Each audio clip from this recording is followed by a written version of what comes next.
शिखा जी दिल्ली से। राधे राधे। राधे राधे महाराज जी। महाराज जी, किसी भी जन से अधिक समीपता प्राय मानसिक कष्ट का कारक क्यों बनती है? हाँ, क्योंकि ममता दुख का हेतु है। ममता दुख का हेतु किसी शरीर से क्या, अपने शरीर से ही। अपने शरीर से भी अधिक प्रेम करोगे तो तुम्हारे दुख का हेतु बनेगी, अगले जन्म का हेतु बन जाएगी। उपाय? भगवान से ममता। कोई उपाय बताइए। सबकी ममता ताग बटोरी, भगवान ही बोल रहे। मम पद मन ही बांध बर डोरी। भगवान से ममता जोड़ लो, अभी आनंद की प्राप्ति होने लगेगी। प्रभु से, श्री कृष्ण से, श्री राम से, श्री हरि से अपनी ममता जोड़ लो, उससे आनंद की प्राप्ति होने। हमें आनंद क्यों नहीं मिलता दूसरे की ममता से? क्योंकि उसका मन है, उसकी बुद्धि है। और हम चाहते हैं कि हम आपको प्यार करें तो आप मेरे मन के अनुसार चलें, आप मेरी बुद्धि के अनुसार चलें। नहीं, आपका भी मन है, आपकी भी बुद्धि है, तो थोड़े दिनों के बाद अपने अपने मन का रास्ता, तो फिर वो हमको दुख होता है कि हमने इसको इतना प्यार किया, हम इतना समर्पण हुए इसके लिए, लेकिन ये हमारे लिए कुछ नहीं। अपनी तरफ से इतना करे इंसान और उसके बाद आगे से ना मिले। हाँ, ना मिलेगा, नहीं मिलेगा, क्योंकि उसका भी मन है, उसकी भी बुद्धि है। समझ रहे ला? हाँ, इसीलिए अंततो गत्वा जो विवेकी हैं वो पूरे संसार में घूमने के बाद जब देख लेते हैं कि इसमें कोई मेरा नहीं, असली में कोई नहीं, तो वो फिर भगवान की शरण में जाते हैं। संभलना बहुत मुश्किल होगा। बड़ा मुश्किल है, बड़ा मुश्किल है। उसी मुश्किल को संभालने के लिए तो अध्यात्म है। बस आपको जब से सुनना शुरू किया हाँ, थोड़ा सा लगता है पता नहीं क्या माया। उसी को संभालने के लिए अध्यात्म है। भगवान अपने एक भक्त पर जब कृपा करते हैं तो ज्ञान का चश्मा दे देते हैं। उस चश्मे में दिखाई देता कोई अपना नहीं, कोई अपना नहीं। तब मन भागता कि कोई तो अपना होगा, तो वो निकलते हैं भगवान, दूसरा कोई नहीं निकलता। देखो, आपको तब तक कोई प्यार करेगा जब आपसे बढ़कर कोई नहीं मिलेगा, और जिस दिन उसको आपसे बढ़कर लगा, भले ना हो आपसे बढ़कर, लेकिन उसको लगा, वो आपको छोड़ देगा। और ये मन का स्वभाव है, ये मन का स्वभाव है। वो नवम नवम चाहता है। इतने साल करके वो लगता है कि क्यों ऐसा क्यों होगा। नहीं, ऐसा होगा क्योंकि ऐसी रीति है संसार की। हम तो कई बार भर्तरी जी का चरित्र सुनाया है, कई ऐसे चरित्र सुनाए। मन की रीति ऐसी है, मन की रीति ऐसी। यहां प्यार नहीं मिल सकता, यहां कोई प्यार नहीं कर। आर पार, आर पार का निर्वाह, मतलब जिसे और छोर का निर्वाह कहते हैं ना, यहां नहीं हो सकता, यहां नहीं हो सकता, संसार में नहीं कर सकता। संसार में आपके पास रूप है, आपके पास गुण है, आपके पास धन है, आपके पास बुद्धि, जो देखकर आपसे जुड़ा है वो जब तक है तब तक आपसे प्यार हो। जिस दिन उससे बढ़कर मिल गया तो आपको छोड़ देगा, या वो वस्तु आप पे नहीं तो वो छोड़ देगा, वो फिर निर्वाह नहीं करेगा। वो इसका निर्वाह भगवान करते हैं, भगवान प्यार करते हैं, दूसरा प्यार नहीं करता। हमारे मन में बचपन में यही बात आई थी कि मेरी माँ पधार जाएगी तब फिर मैं कैसे जीऊंगा, मेरे पिता चले जाएंगे तब कैसे जीऊंगा, मेरा भाई चला जाएगा तो कैसे जीऊंगा। तब लगा कि मेरा है कौन, फिर तब लगा वो है तो भगवान। तो भाग फिर भगवान की प्राप्ति के लिए। तो कक्षा 9 में साइंस साइड पढ़ रहे थे, उसी समय फिर भाग पड़े, 9th पास हुए साइंस साइड, और भाग पड़े भगवान की खोज में, और पूरा जीवन भगवान से। तो अब हमें कोई भूख थोड़ी है कि हमें कोई प्यार करे, हमें कोई मान करे, हमसे कोई मिले, हमें कोई चाह नहीं। ऐसे महान की प्राप्ति जब हो जाती है, जरा सा अपनापन हो जाए तो संसार छूटने लगता है, फिर उसके प्यार को प्राप्त कर ले तो फिर क्या कहना है। हाँ, अब सब रूपों में वही प्यार कर रहे हैं। देखो, 13 वर्ष से लेकर 35 वर्ष तक जो हमारे जीवन की यात्रा रही, कभी भरपेट भोजन नहीं मिला, भारी कष्ट, भारी अपमान। जब भ्रमण में रहे, 35 वर्ष की अवस्था में वृंदावन आ गए थे, वृंदावन में जब आए तो जो, अब देखो, लाखों नेत्रों से भगवान प्यार करते हैं, लाखों नेत्रों से। सुबह जब हम आते हैं ना, देखो कितनी भीड़ होती है, लोग दर्शन के लिए खड़े, वो दर्शन देने के लिए खड़े। अच्छा, हम कोई हीरो हीरोइन है क्या भाई? आप विचार करके देखो, हमें कौन देखना चाहे? हम कोई हीरोइन, बाबा जी हैं? नहीं, बाबा जी है ना, तो देखना क्या चाहते हैं? मेरे भगवान इतने रूपों में मुझे प्यार देने आते हैं। गुरुदेव, हमारा प्यार ही आप है।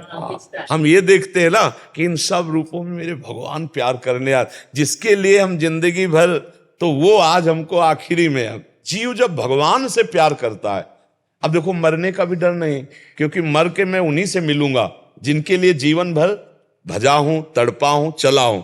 तो भला जैसे तुम 10 साल से इंतजार कर रहे हो किसी का और उसके मिलने का समय होता, तुम्हें डर लगेगा क्या? तुम्हें तो उत्साह होगा। तो जीवन भर जिससे मिलने की चाह की, अब शरीर छूटकर उससे मिलने का समय आ रहा है, अब तो आनंद है। अच्छा, जिसने भगवान को नहीं भजा, अब परिवार से प्रेम किया, अब यही छूटने का समय आ रहा, तो घबरा ली जाएगा वो कि जिनसे हमारा अपनापन है वो तो छूट रहे हैं, अब हम कहां जाएंगे? मर के पता नहीं कहां जाएंगे। हमें पता है मर के हमें कहां जाना है, अपनी लाडली जी के पास जाना है, अपने प्रभु के पास जाना है। तो वही हम सिखा रहे हैं कि यहां प्यार धोखे का है, यहां कोई किसी से प्यार नहीं करता। अपनी सुख वृत्ति से आपकी पूर्ति सुख की हो नहीं उसको परवाह, अपनी सुख वृत्ति की पूर्ति के लिए वो आपसे प्यार कर रहा है, अपनी सुख वृत्ति के लिए।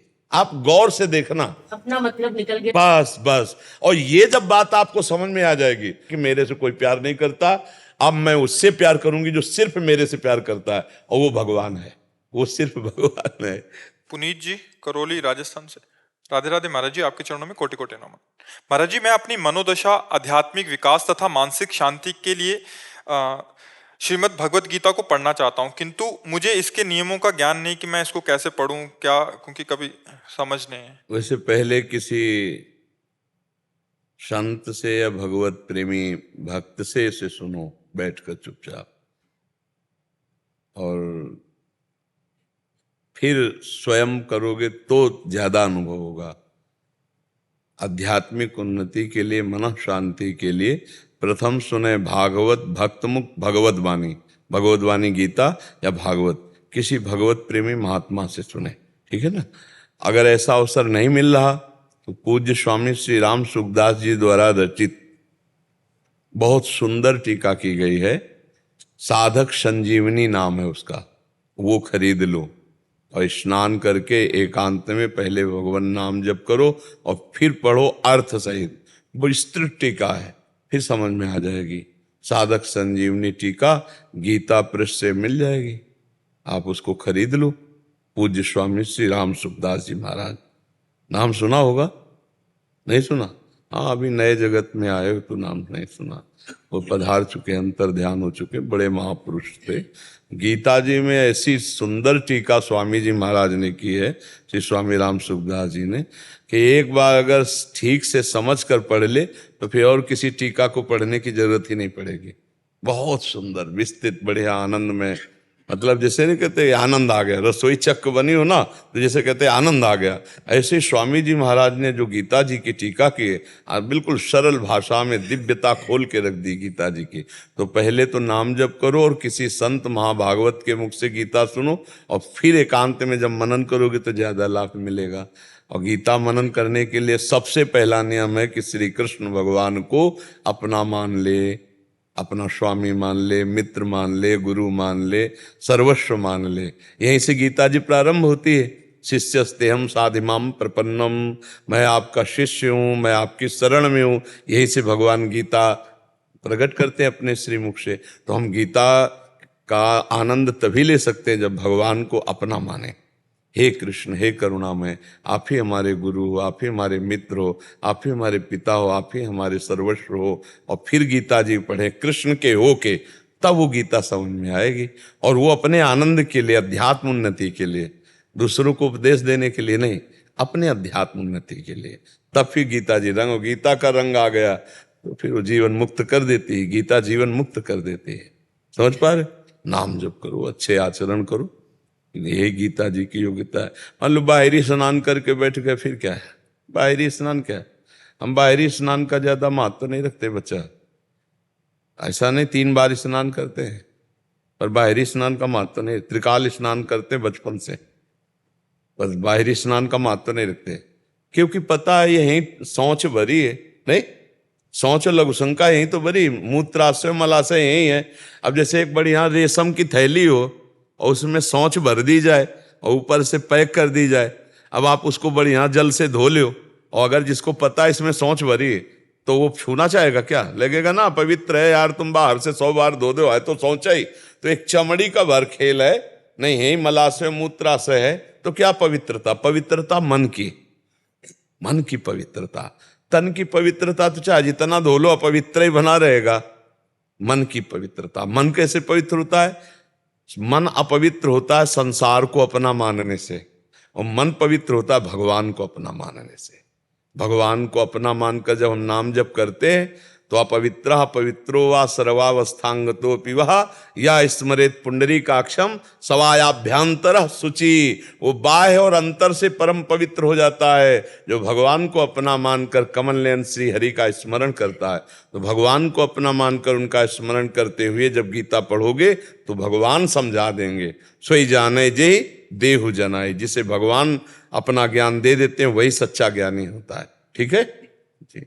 पूजा गुप्ता जी दिल्ली से। राधे राधे महाराज जी, आपके चरणों में कोटि कोटि नमन। महाराज जी, उड़िया बाबा महान ईश्वर प्राप्त संत थे, परंतु उनका महापरायण बहुत दुखद हुआ था। महाराज जी, इसके पीछे भगवान द्वारिकाधीश सर्वलोक महेश्वर परायण हो रहा है तो चरण में बाण संधान हो रहा है। जिन महापुरुषों ने अपने शरीर को पुराने कपड़े की तरह पहले से ही त्याग दिया है तो पूर्व जन्मों का, अनंत जन्मों का प्रारब्ध होता है। बाबा के आश्रम में ही रहते थे, किसका प्रश्न है? हाँ, बाबा के आश्रम में ही रहते थे। तो मोर छल करने के लिए आए, पहले मना कर दिया निज सेवकों ने। पता नहीं उसके दिमाग में कौन सा कर्म प्रेरित करके लाया कि ऐसे निर्मल महापुरुष के शरीर को, जहां कुंतलों मनो पुष्प चढ़े थे, वहां गड़ा से प्रहार। जिनका कभी स्वप्न में भी किसी के प्रति राग द्वेष हो ही नहीं सकता, वो तो सिद्ध महापुरुष, भगवत ब्रह्म स्वरूप ऐसे महापुरुष की। तो केवल उड़िया बाबा की नहीं, बहुत से ऐसे महापुरुषों की लीलाएं हुई। मग्नानंद सरस्वती जी महाराज सेनपुर के, हम काफी समय वहां रहे हैं गंगा के किनारे। तो एक संत आए तो गांजा वांजा पीते थे, तो अन्य संतों ने उनको विरोध किया कि ऐसे संत को, तो स्वामी जी ने, मग्नानंद सरस्वती जी ने उसे विशेष प्यार दिया। और जब उनके पास दूध लाया जाता तो उसके पास जरूर भिजवाते। सबने कहा बड़ा उपद्रव करता है, अपने मतलब साधकों के लिए बहुत हानिकारक है। तो जब उनसे शिकायत करते तो वो कहते नहीं, यहाँ सब कोई रह सकता है, ये प्रभु का आश्रम है तो सब कोई रह सकता है। एक दिन वो बाबा से कहा कि आपका यश सुनकर हमको बहुत जलन होती है, तो उनका मिटा लो, आपको जैसे जलन मिटाना। तो फरसा टाइप रखता था। 2 बजे रात के उठे मग्नानंद से 8-10 जगह उनको, और 8-10 शिष्य थे, सबको फरसे गायब हो गए। देखो, भगवान की 3 प्रकार की लीला है, सृजन, पालन और संहार। वो अपने आप से अपने आप का सृजन करते हैं, अपने आप से अपने आप का पालन करते हैं, और अपने आप से अपने आप का लय कर लेते हैं। तो ब्रह्मबोध महासंपन्न जो पुरुष हैं, ये लीला करके दिखा रहे कि शरीर की अंतिम गति यही है, तो इसका नाश ही है।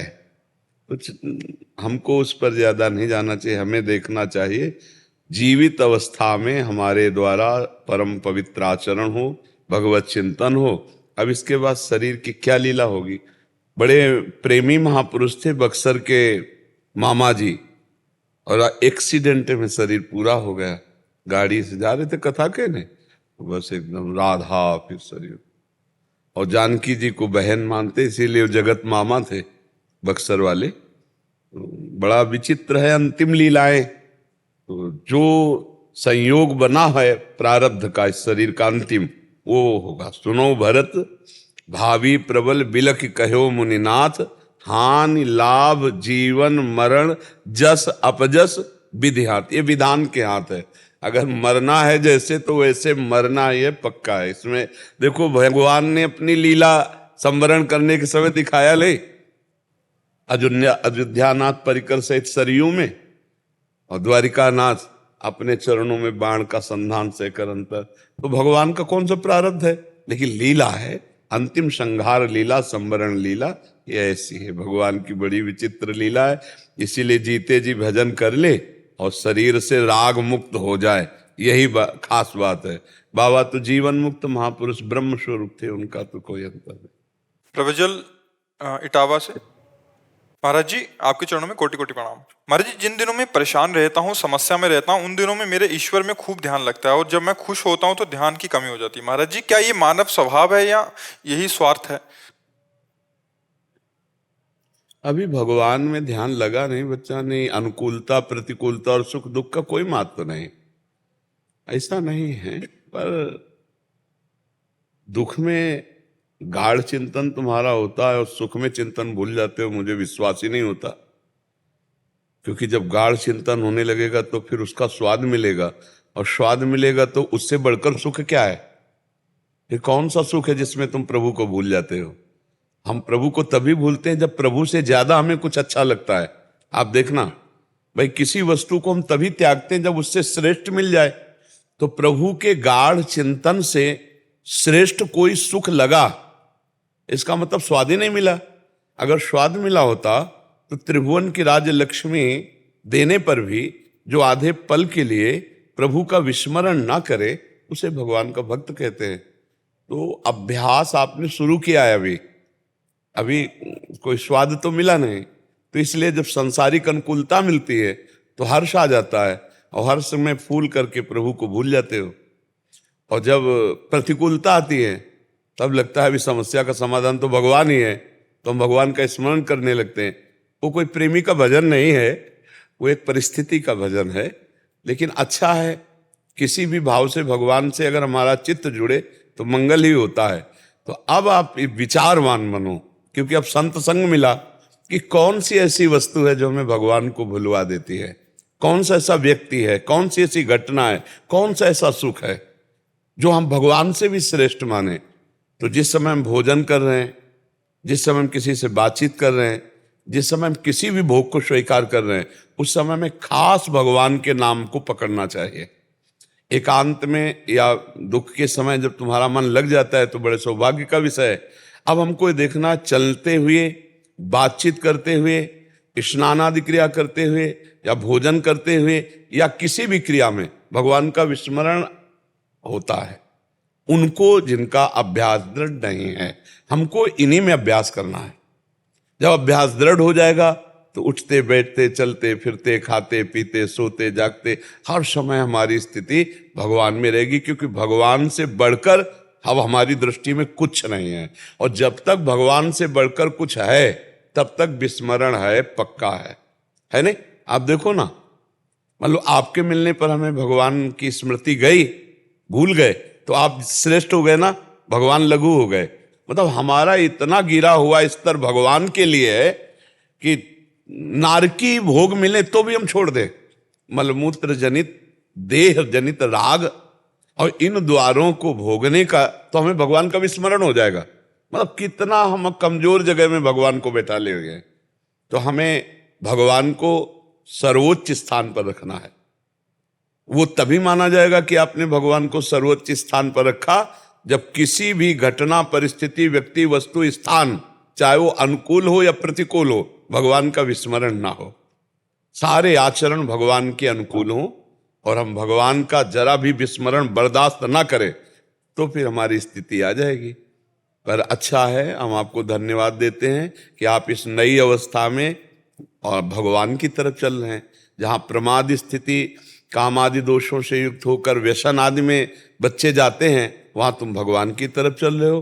भगवान तुम्हारे ऊपर बहुत प्रसन्न है और विशेष कृपा तुम्हारे ऊपर है। तुम इसको समेटो। अब हर परिस्थिति में स्मरण करना शुरू करो। 5 मिनट के अंतर में एक बार नाम जरूर ले लो, इसको पकड़ो। हर 5 मिनट में एक बार राधा बोलो, 24 घंटे का नशा छा जाएगा। क्योंकि हर 5 मिनट में डर लगा रहेगा अगला 5 मिनट फिर ही ना चला जाए, क्योंकि मुझे राधा बोलना है। तो कितनी बार राधा स्मरण नाम हो जाएगा। हर 5 मिनट में अगर एक बार राधा बोलने का नियम तुम लो तो 24 घंटे का नियम वो पूरा उसमें ले आएगा। बहुत आनंद। बच्चा, जीवन की सार्थकता भगवान के स्मरण में है। जो भगवान से विमुख होकर धन संपत्ति, नाना प्रकार के भोग, ये एक बड़ा स्वप्न है। 40 साल, 50 साल, 80 साल और शरीर छूटा, कुछ नहीं। जो हमने अशुभ कर्म किए या शुभ कर्म किए वही हमारे साथ जाएंगे। और यहाँ आए हो शुभ अशुभ दोनों को मिटा के भगवत प्राप्ति करने के लिए। शुभ अशुभ के लिए भोगने के लिए तो पशु पक्षी योनियां बहुत है। मनुष्य योनि ये शुभ अशुभ दोनों को मिटाकर नए प्रारब्ध की रचना, नए भाग्य की रचना करने के लिए, और वो सामर्थ्य भगवान में है। इसलिए भगवान की कथा सुनो, नाम जप करो, माता पिता परिवार की सेवा करो। जब कभी किसी की सेवा का अवसर मिल जाए तो उसमें भगवान की भावना करके, मेरे भगवान इस व्यक्ति के रूप में है, आज मुझे सेवा का अवसर मिला है, दिल खोलकर सेवा करो। सेवा से जो लाभ मिलता है ना, वो बड़ी बड़ी तपस्या से भी नहीं मिलता। पर हित सरिस धर्म नहीं भाई, जो दूसरों का हित करने की भावना है, ये बहुत जरूरी है अध्यात्म मार्ग में। मैया के छोटा फर्क है और माता खाला के धाम जी बड़ी याद आई थी और माँ से बड़ी विनती किया कि आप एक बार दर्शन माँ और माँ का स्वरूप आप में देखा। व्याकुलता होती थी, इतनी व्याकुलता होती थी कि एक बार खाली दर्शन, बस दर्शन दीक्षा। बाप जी तो आप मेरे साथ 24 घंटों बार, मतलब जब से मिला हूँ ऐसा लगता है मतलब पकड़ लिया आपने, कोई समस्या नहीं है, हर समस्या का हल आप सामने बैठे रहते, जीवन को आपने धन्य कर दिया। हर सांस में आप मेरे साथ में रहते, हर सांस में, जो जीवन में कभी सोचा नहीं था। जितना हम अपने चित्त को समर्पित करते जाएंगे उतना ही परिवर्तन होता चला जाएगा। संसार में समर्पित होगा तो दोष युक्त होगा, संत और भगवान में समर्पित होगा तो गुण युक्त हो जाएगा, भागवतिक देवी संपदा आने लगेगी। चित्त का इशारा खेल है, चित्त का चिंतन अगर इधर हुआ तो पतन, और भगवान की तरफ हुआ तो महान उन्नति। भगवान प्रायः जहाँ उपदेश किए ना, उसमें अनन्यस चिंतयन्तो माम अनन्य चेता सततम, चित्त को भगवान में लगाने की बात। तो भगवान ही संतों की वाणी में बैठकर चित्त को घसीट लेते हैं। अगर संत रूप ना हो तो भगवान तक पहुंचा ही नहीं जा सकता। जैसे वायु चंदन के वृक्ष की सुगंध को दूर दूर तक फैला देती है, अगर वायु ना हो तो आसपास के वृक्षों में सुगंध ही ना हो। चंदन है भगवान और वायु है संत जन।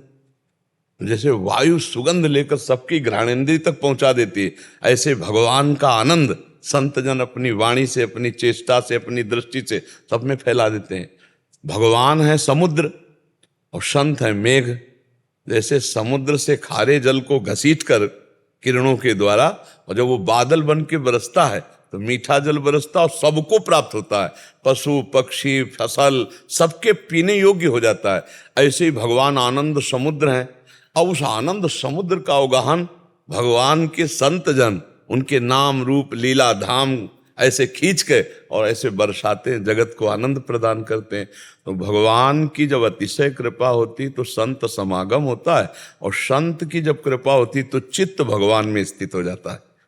संत की कृपा का मतलब चित्त का भगवान में लग जाना, यही है, और दूसरा लाभ नहीं है। संत के संग का जो लाभ कहा जाता है, पहले जीवन का परम लाभ है संत संग। उमा संत समागम सम न लाभ कछ आन। और संत समागम का लाभ क्या है? चित्त का, मन का भगवान में लग जाना। भगवान में जे हुई लगा तो सत्संगति संस्कृति कर अंता। सत्संग ने संस्कृति, जो आवागमन चक्र, पुनरपि जननम पुनरपि मरणम पुनरपि जननी जठरे सैनम, उसका अंत हो गया। संत संग का, संत का यही चमत्कार है कि हमारा मलिन मन प्रभु में लगने लगे। हमारे मलिन मन की गति जो संसार की तरफ थी वो भगवान की तरफ थी। अगर ये नहीं तो या तो वो संत नहीं है और या फिर हम उनकी बात नहीं मान रहे। नहीं तो संत संग का सीधा फल है, बड़े भाग पाइब सत्संगा तो बिना ही प्रयास होई भव भंगा। संसार समुद्र से हमारा पार हो जाना ये संत संग का फल है। अगर संत संग मिला और हमारे दोष नष्ट नहीं हो रहे, भगवत वृत्ति नहीं बढ़ रही, तो हम जरूर मनमानी अहंकार पूर्ण आचरण कर रहे, नहीं परिवर्तन हो। और आपको रात दिन अनुभव होगा कि वो संत हमारे साथ है। जब आप आज्ञा पे चलोगे तो जैसे आज हम सत्संग में कह रहे थे कि गुरुजन तो यहाँ बैठे रहते हैं, वही मतलब ऐसा लग रहा है जैसे कुछ बात होती है ना, अरे ऐसा सवाल होता है, लगता है आपने जवाब दे दिया, ये है तो ऐसा जी वो यही बैठे रहते हैं, आज्ञा चक्र पर ही गुरुदेव बैठे रहते हैं। ऐसे मिलो तो मतलब अजीब लगता है। ऐसा कुछ देखो तो ऐसा लगता है राधा रानी बैठी बगल में, आप बैठे, ऐसा नहीं ऐसा करना है, तो वो ऐसा लगता है मतलब। गौरव कुमार शर्मा जी उत्तराखंड से। राधा वल्लभ श्री हो। राधा वल्लभ श्री हरिवंश गुरुदेव, आपके चरणों में कोटि कोटि नमन। महाराज जी, पिछले लगभग 2 वर्ष से आपका सत्संग एवं एकांतिक वार्तालाप सुन रहा हूं और उसके बताए मार्ग पर चलने का प्रयास कर रहा हूं। महाराज जी, मेरा प्रश्न यह है कि दृष्टा भाव रखने के बाद भी कभी कभी किसी कार्य के करने पर अहम तथा दूसरे के प्रति दोष दर्शन हो जाता है, जिसके बाद मैं ग्लानि का क्या महसूस करता हूं। देखो, आप सिद्ध तो हो नहीं गए, तो साधक में तो त्रुटि होती रहेगी। तो हमको क्या करना है कि जिस समय अहम हो उस समय तत्काल विचारवान होना है कि मेरे से क्या हो सकता है, ये तो मेरे गुरु की कृपा है, मेरे प्रभु की कृपा है, नहीं नहीं मेरे से नहीं। तत्काल उसमें काटो। अहंकार जब आ रहा है तो उसको काटो। अगर शरीर से कोई सत्कर्म बन जाता है, भागवतिक कर्म बन जाता है, प्रशंसनीय बन जाता है, तो हम उसको तुरंत भगवान से जोड़ते हैं, कृपा से जोड़ते हैं। और जब कोई असत कर्म बनता है तो हम अपने अहम से जोड़ते हैं। जो सच्चे भक्त की पहचान है, गुण तुम्हार समुझे निज दोषा, जे सब भांति तुम्हार भरोसा, तुम्हें छाड़ गति दूसर नाही, बसहु राम तिनके मन माहे। तो हम जब दृष्टा भाव में, अगर ज्ञान मार्ग में देखते हैं तो दृष्टा भाव में, तो फिर कर्ता कौन होता है जिसको अहंकार आ जाता है? तो उस समय आप अपने दृष्टा भाव से चूक गए, तो फिर लौटकर आइए उसी दृष्टा भाव में और उसको काट दीजिए जो आपकी मान्यता हुई। अच्छा, दूसरे में दोष दर्शन, तो दूसरा कौन है? तो फिर दोष दर्शन क्यों? इसी बात को तो काटना है हमें, दूसरा है कौन? जैसे बिल्कुल सच्ची बात समझिए आप, 1,00,000 घड़े रखे हैं और उसमें सूर्य भगवान के 1,00,000 प्रतिबिंब पड़ रहे हैं, तो सूर्य 1,00,000 थोड़ी हो गए। और उन घड़ों के टूटने से सूर्य थोड़ी टूट जाएंगे। मान लो एक डंडा उठावे 100 घड़े फोड़ दे तो सूर्य का क्या बिगड़ा? ऐसे ये सब घड़े हैं, इनमें एक ही परमात्मा है और दूसरा नहीं है। तो हम परमात्मा देखने निकले या दोष देखने निकले? अब दोष देखोगे तो फिर दोष में फंस जाओगे, और अगर परमात्मा तत्व देखोगे तो दोष नहीं देखना है। करता तो ऐसे ही हो, लेकिन कभी कभी हो जाता। तो हाँ, उस समय भी हमें विवेक का प्रयोग करना। मतलब 10 मिनट हमसे चूक हो गई, तो जब हमें होश आया, हम उस 10 मिनट को संभाला कि नहीं हमसे चूक हो गई थी। बार बार चूक संभालते संभालते एक दिन ऐसे हम दृढ़ हो जाएंगे कि हमसे चूक ही नहीं होगी। उसी को सिद्धावस्था कहते हैं। तो हम अभ्यासरत रहे, पर नाम जब चलता है नाम जब, बिना नाम जब के सब माया लपेट में ले लेगी। ये दृष्टा भाव, साक्षी भाव सब मिनट में लपेट। शिव विरंचिका मोह को है बपुरान, अस जिय जान भजिए मायापति भगवान। आपकी कृपा से करता हूँ। हाँ, नाम जप करते रहना, नहीं तो ये ज्ञान विज्ञान जो है ना, जो ज्ञानिन कर चित अपरई, बरियाई विमोह बस करई। बहुत बलवान भगवान की माया शक्ति है, बड़ी जल्दी। ज्ञानिनाम अपि चेतांसि देवी भगवती हिसा, बलादा कृष्ण मोहाय महामाया प्रेक्षति। भगवान को नमस्कार कि वो अपनी माया से हमें बचा के रखे। और नाम जपने ज्ञान विज्ञान कुछ काम नहीं करेगा। बड़े बड़े ऋषि मुनियों को भी क्षण में मोहित कर ले, ऐसी भगवान की प्रचंड माया शक्ति है। जो माया मुक्त है उनको घसीट ले। ये अपने लोग तो सब माया में फंसे। तो नाम जब चल रहा है तो निश्चित मंगल हो जाएगा, निश्चित भगवत प्राप्ति हो जाएगी। चंपालाल राठी जी, कोलकाता से। श्रद्धेय महाराज जी, आपके चरणों में प्रणाम। महाराज जी, मेरा प्रश्न है कि अगर कोई आदमी देनदारी छोड़कर दुनिया से विदा हो जाता है, उसके देनदारी छोड़कर, उसके ऊपर कर्जा हो और चले गया, उसके वारिस लड़के ने अपने पिताजी की कर्जा चुका दिया, तो इस परिस्थिति में उस जाने वाले जीव को ऋण कर्ज से मुक्ति मिल जाती है? हाँ, मिल जाती, पक्का मिल जाता है। क्योंकि इसीलिए तो संतान की आकांक्षा की जाती है। और संतान के ऊपर मातृ ऋण, पितृ ऋण, ऋषि ऋण, देव ऋण, ये सब इसीलिए होते हैं। तो जो या तो भगवत प्राप्ति कर ले तो सब ऋणों से मुक्त हो गया, नहीं तो यदि संतान है तो आपको भगवत प्राप्ति भी करा सकती है। मान लो आपने भगवत प्राप्ति नहीं की, आप पधार गए और आपका पुत्र महान तपस्वी भजनानंदी, तो अपने भजन के प्रभाव से वो अपने 21 पीढ़ियों को तार देता है। तो पिता तो बहुत नजदीक हुए ना। 21 पीढ़ियां तर जाती हैं उस कुल की। सो कुल धन्य उमा सुन, जगत पूज्य सुपनीत। जो भगवान का भजन करने वाला महाभागवत पैदा हुआ, 21 पीढ़ियां तर जाती हैं। तो ये तो सांसारिक कर्जा है। अगर वो सांसारिक कर्जा पिता का पुत्र निपटा देता है तो मुक्त, हाँ, ऋण मुक्त हो जाएगा। सर कोई अनुदान धनदान बहुदान दे, जीवात्मा के पीछे हाँ, वो भी उसको मिलेगा, बिल्कुल मिलेगा, पक्का मिलेगा, क्योंकि ये सरकारी हिसाब किताब है। आप किसी को भी पुण्य दे सकते हैं अपना, जो आपके पास धन है, आप 500 गंवे लिए, 500 गंवे आप किसी को दान दे सकते हैं। अच्छा, अभी वर्तमान वाले को दान दे के संकल्प करके जो शरीर छोड़ चुका है उसको दे सकते हैं आप, ये शास्त्रीय विधान है। पर उसके लिए संकल्पित, जो संकल्प बनाने वाला है वो ब्रह्म ऋषि, वो मंत्रवेत्ता होना चाहिए, क्योंकि ट्रांसफर करने के लिए पैसा फिर सरकारी कागजात से होगा। मतलब जो बैंक में आपके जमा है तो आपको कहीं भेजना है, अमेरिका भेज दो, कहीं भी भेज दो, पर वो सरकारी ही होगा। तो ऐसे वैदिक सिद्धांत से आपके द्वारा गौदान हो और फिर उसका संकल्प पढ़ा जाए, जो जीव शरीर छोड़ चुका है, और वो भगवान को दिया जाए, तो वो भगवान के द्वारा वहां पहुंचेगा, उस जीवात्मा को प्राप्त हो जाएगा।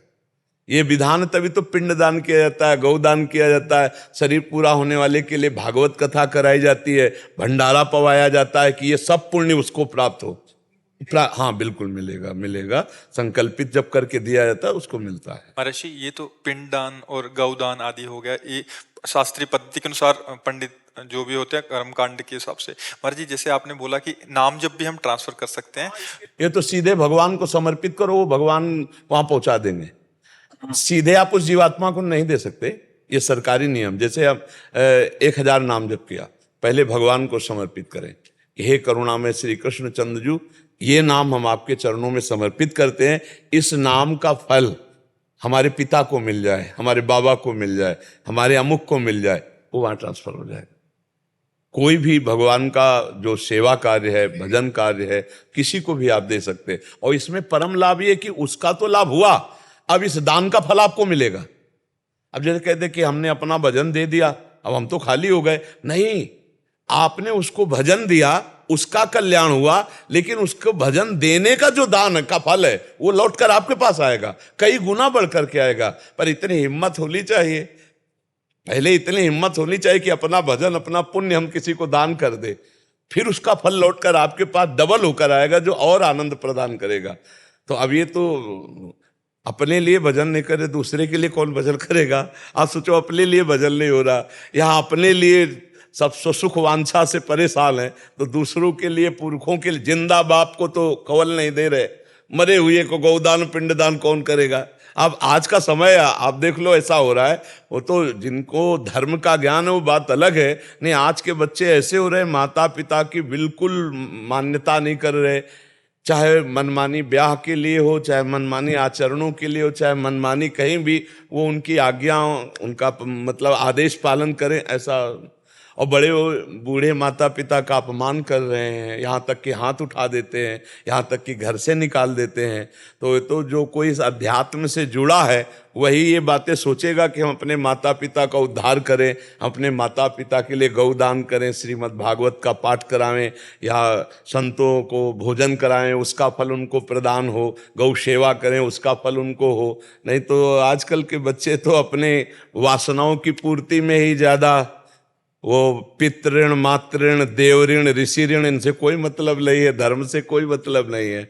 जिससे मन आया उससे अपना शरीर संबंध भाव किया, जहाँ जो जैसे मन आया वासनाओं की पूर्ति की, रसेंद्री जनेन्द्री, इसी के शिष्णोदर परायण, कोई भागवतिक चर्चा, कोई। ये तो बड़ा सौभाग्य है कि आप लोग आकर के संग सुन रहे हो। हमें सौभाग्य मानते हैं कि आज कलयुग में आप लोग चलकर आकर के सत्संग सुन रहे हो, नहीं तो कलयुग का ऐसा प्रभाव है। लोग देखो ना, इतना माया में आसक्त है, बहुत मतलब अहंकार जनित चेष्टाएं, नशा, गंदे आचरण, तो भला पापवंत कर सहज स्वभाव जिनका बन गया है, तो भजन मोरते भाव न का, जो पे दुष्ट हृदय सोई हुई, मोरे सन्मुख आओ की सोई। ये तो बड़ी कृपा है भगवान की कि आज आप सत्संग में आए, आप सत्संग सुन रहे हैं, आप उसको जीवन में उतार रहे हैं। तभी यहाँ एक अक्षर भी उतारा है, तभी आपको आने को मिलेगा। एक अक्षर भी उतारना चाहते हैं तभी आपको आने को मिलेगा, नहीं तुम्हारे मन को ही भगवान पलट देंगे, आने ही नहीं देंगे। वो अपने गंदे आचरणों में मन को लगाए रहते हैं। तो बड़े धन्य भाग हैं जो धर्म शास्त्रों को सुनते हैं, जो उसके अनुसार आचरण करते हैं, नहीं तो बहुत दुखी होना पड़ेगा। परिणाम जो आएगा बहुत दुखी परिणाम आएगा। आप लोग तो संसार में हो, समाचार सुनते हो, सब देखो।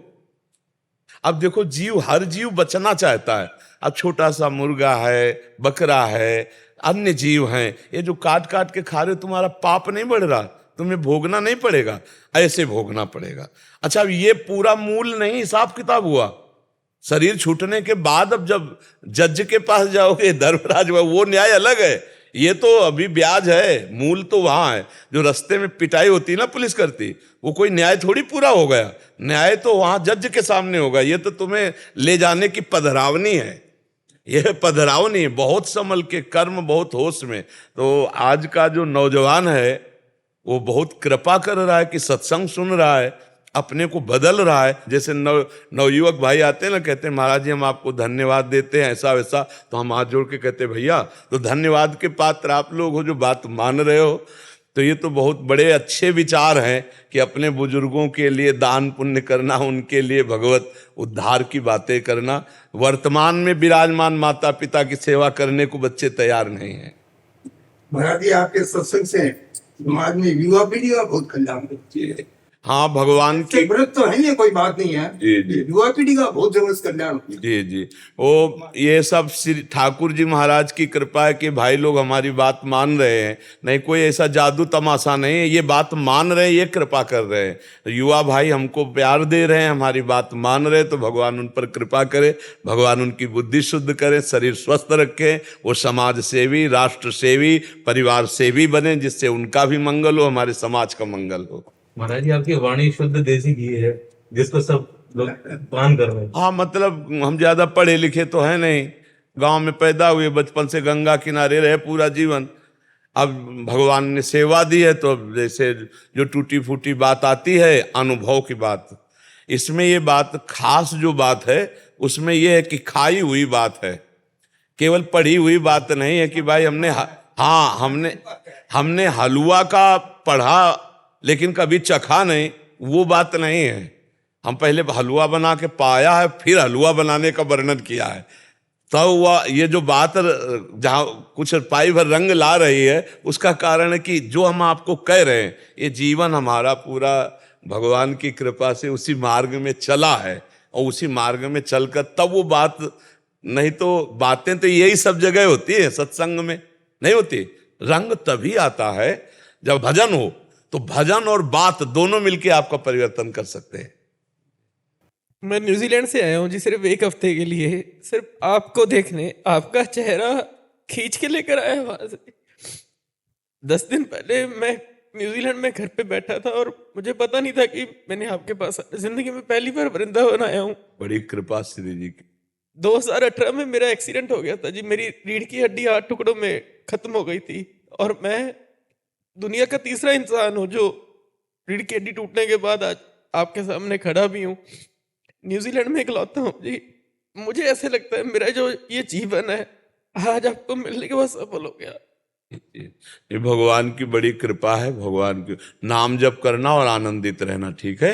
हाँ, नाम जप करते रहना, आनंद।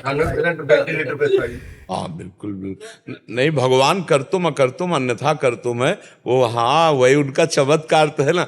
देखो बताया ना, मेरुदंड टूटने के बाद हमने भी ऐसा सुना कोई आदमी किसी काम का नहीं रह जाता, और आप कह रहे कई जगह से टूटने के बाद 8 टुकड़े हो गए थे जी। हाँ, तो नहीं भगवान की बड़ी दोनों टांगे टूटी हुई है मेरी। नहीं बिल्कुल बिल्कुल बिल्कुल, यहाँ तक पेड़ जी 8 दिन खोल के रखा था पेड़ जी। हाँ बिल्कुल, यहाँ से लकड़ी यहाँ करके। बिल्कुल। मैं न्यूजीलैंड में इकलौता हूँ जी। हाँ, नहीं खूब नाम जप करो, इकलौते नहीं, भगवान है आपके साथ, ठीक है। आप खूब नाम। मेरी बिटिया पूछती है कि आप ऐसी कौन सी क्रीम यूज करते हैं कि सूर्य से अधिक तेज है? नहीं, क्रीम तो नहीं यूज करते कोई भी। आपको लगता है कोई क्रीम लगी है क्या? हाँ, रज जरूर लगी, आप देख लीजिए रज। कह रही है क्या पूछ के आएगा। दूसरा, वो मेरे को कहते हैं एक बार अपना वो ठहाका मार के हंस दीजिए। उसके लिए तो प्रसंग होना चाहिए, उस प्रसंग में अब ऐसे ऐसे जैसे बलावटी हंसे तो कैसे हंसेगा। उसमें जब कोई श्री जी की ऐसी बात आती है और हृदय एकदम आह्लादित हो जाता है, तब वो एकदम स्वरूप आता है ठहाका। और रही क्रीम की बात, तो जिंदगी हो गई। अब बाबा जी के क्रीम कैसे लगाएंगे? आपको लगता है कोई क्रीम लगी है? हाँ, पर ये जरूर है, हम जिनका आराधन करते हैं वो बहुत सुंदर है। देखो माई सुंदरता की सीमा, महारानी जी, हाँ लाडली जी। तो जब जिसका चिंतन किया जाता है तो उसकी आभा आती है। तो जैसे हम लाडली जी के हैं ना, तो आप अगर थोड़ा भजन करो तो आप गौर से देखोगे तो आपको लगने लगेगा कि लाडली जू की है, लाडली जू की आभा आने लगेगी, आपको दिखाई देगा कुछ दिनों बाद कि ये तो हमें लगता है कि लाडली जू का ही प्रभाव, एकदम लाडली जू ऐसा आने लगेगा। लाडली, क्योंकि जब भृंगी कीट दूसरे कीट को लाके अपना चिंतन कराता है तो भृंगी बन जाता है। ऐसे ही जब भगवान का चिंतन करते हैं, देखो अपने लोग किसी किसी संत को कहते हैं वो संत नहीं, वो तो साक्षात भगवान है, क्योंकि वास्तविक वो भगवान में इतना तन्मय हो गए कि भगवान हो। क्रीम से सुंदरता नहीं आती, क्रीम से सुंदरता नहीं, सुंदरता वो जो चित्त को चुरा ले, सुंदरता उसे कहते हैं जो चित्त को चुरा ले, वो होता है भागवती। वो बनावटी श्रृंगार से नेत्र लुभायमान कर सकते हो, चित्त नहीं। चित्त को जो चुराए उसे सुंदरता कहते हैं। वो श्री जी और लालजू की होती है। हम उनके गुलाम हैं, हम उनके दास है, तो दास पे कहीं ना कहीं तो उनका प्रभाव है ही है ना। सरकारी जमीन है ये सरकारी कब्जा है या ठाकुर जी का कब्जा है, प्रिया जी का कब्जा है। दैवी संपदा जो होती है ना, वो भगवत भक्त में अपने आप जागृत हो जाती है। पर जो एक आकर्षण होता है वो भगवान का आकर्षण होता है। देखो हम जब सुबह आते हैं तो इतने लोग होते हैं और वो सब आनंदित होते हैं। ऐसा लगता है कि मतलब बूढ़े हैं तो जवान हैं तो बिटिया हैं तो माई हैं तो राधा राधा राधा, अच्छा इतनी जोर से चीखते हैं कि हमारी तरफ देख ले। और जब हम देखते हैं ना तो एकदम ऐसे हो जाते हैं। क्या होता है ऐसा? उनके अंदर एक आनंद की उमगन दिखाई दे रही। क्यों? जो मेरे अंदर प्रभु वही उनके अंदर प्रभु, वही प्रभु आनंद उमगन कर रहा है। उसमें और कोई साधना का काम नहीं, इसमें अपने इष्ट की कृपा दिखाई देती है, मेरी लाडली जू की कृपा दिखाई देती है। सबको आह्लाद होता है भाई, ऐसे कि ठीक है खड़े हैं संत जा रहे हैं जय महाराज, ऐसे नहीं। आप देखो एक भी आदमी ऐसे नहीं होगा, कोई या तो कोई रो रहा है और या कोई बहुत आनंद में, एकदम देखते ही एकदम आनंद में। ये मेरी लाडली जू का प्रताप, ये श्री जी का प्रताप है जी। प्रवीण कुमार डोभाल जी। हे गुरुदेव, आपके चरणों में कोटि कोटि नमन। महाराज जी, गुरु बिनु भव निधि तरह न कोई, जो विरंच शंकर सम होई। हे गुरुदेव, जिन व्यक्तियों को कभी वृंदावन आने व गुरु दीक्षा व सत्संग प्राप्त करने का सौभाग्य प्राप्त नहीं होता, तो महाराज जी उन व्यक्तियों को भगवान मोबाइल से सत्संग सुनो, भाव से गुरु मान लो, सत्संग में जो आज्ञा है वो पालन करो, भगवत प्राप्ति हो जाएगी। मानने से अला, जब माटी के द्रोणाचार्य बना करके, जबकि असंभव है। देखो गुरुजी ने कहा राम राम बोलो, कृष्ण कृष्ण बोलो, हम जप रहे हैं, उनको गुरु मान लिया, कितना सहज है। लेकिन प्रत्यंचा चढ़ा करके धनुर्विद्या में प्रकांड हो जाना, बहुत प्रवीण हो जाना, ये तो असंभव बात है ना। मिट्टी की मूर्ति गुरु की बना के, क्योंकि उसके लिए हमको हर चेष्टा का ज्ञान प्रगट में चाहिए ना, वो केवल मिट्टी की मूर्ति। लेकिन गुरु महिमा अखंड मंडलाकारम व्याप्तम येन चराचरम, तो मिट्टी में भी गुरुदेव, तो मिट्टी की मूर्ति बनाकर जब गुरुदेव सिखाया नहीं और धनुर्विद्या में प्रवीण हो गए कि गुरुदेव को भी पता नहीं, तो आप मोबाइल से किसी भी संत को गुरु मानकर उनकी आज्ञा से अगर चले तो क्या आपको भगवत प्राप्ति नहीं हो जाएगी? क्यों? आप बोलिए, किसका प्रश्न है? तो हो जाएगी कि नहीं हो जाएगी? मेरा कहना है जैसे मैं कभी ऐसा तो कभी वृंदावन ना आओ, कभी हमसे मत मिलो, लेकिन हम बोल रहे हैं राधा राधा जपो।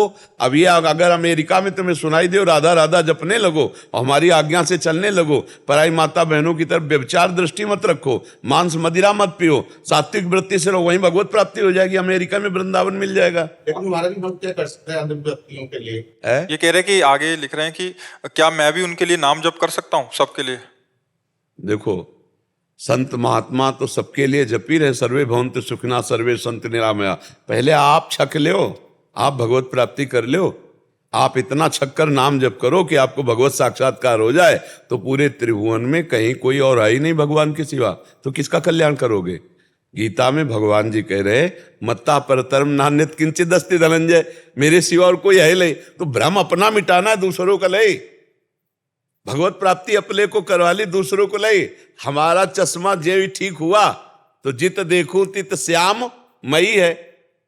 गोस्वामी तुलसीदास जी का जब भाव नेत्र खुला तो जड़ चेतन जग जीव जत सकल राम मैं जानी, बंदो सबके पद कमल सदा जोरि जुगपाल। सब में भगवान का। अब किसका उद्धार करना है? उद्धार अपना करना है। हमारी दृष्टि बदल जाए तो सृष्टि भगवान ही बने हुए है, दूसरा कोई नहीं है।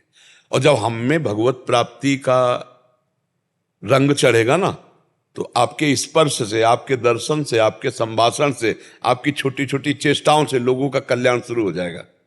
करना नहीं पड़ता, अपने आप कल्याण होने लगता है। पहले हमको छक के भजन करना है, पहले हमको देहाभिमान मिटाना है, पहले हमको नानात्व बुद्धि हटानी है। सब में ईश्वर दिखाई दे, यहां तक हमें चलना है, आगे की बात फिर सोचना, पहले यहां तक पहुंचो।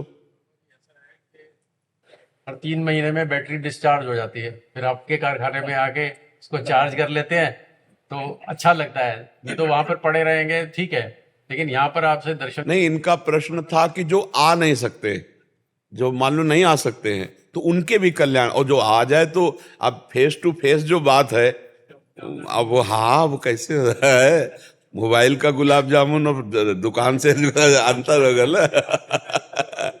आपको देखना जरूरी है।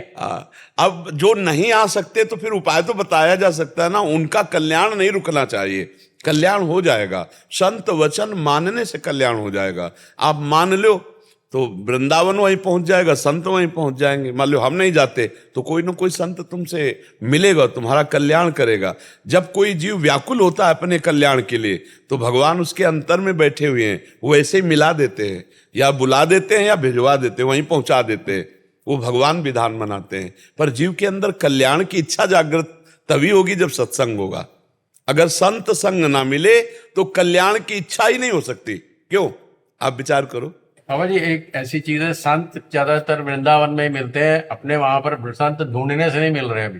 बाबा जी, आपके कहने अनुसार हम गाय की रोटी बना के बाहर जाके देखते भी हैं कि कोई है या नहीं, कोई नहीं होता, सब सफाई।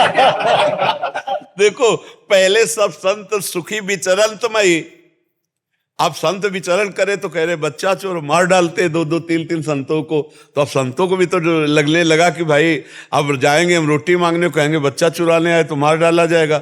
जो बच्चा चुराने वाले होंगे उनका अलग, तुम पकड़ ही नहीं पाओगे उनको, वो तो अलग उनका होता है। अच्छा, मान लो हम कह रहे हैं अगर हमें शंका है कि बच्चा चुराने वाले, तो उनको कैद कर लो, कमरे में बंद कर लो, पुलिस को बुलाओ, जानकारी कर लो कहाँ से आए कैसे आए, और फिर कानून हमारा उनको दंड देगा। अब ऐसे घेर के मार लाठी मार डाला, वो कौन सा पायल घर नहीं। अब जैसे नौजवान बच्चे हैं, अभी गांव में जाएं, अन्यत्र ब्रज में तो मांगने में अभी मर्यादा है, बाहर अगर घरों में मांगने जाएं तो लोग मतलब उपहास करेंगे, लोग मार देंगे। नहीं, पहले संत गांव विचरण करते थे। बहुत से महात्माओं जो गांव में आते, कुछ ऐसे स्थान होते जिनमें रुकते, प्रवचन करते।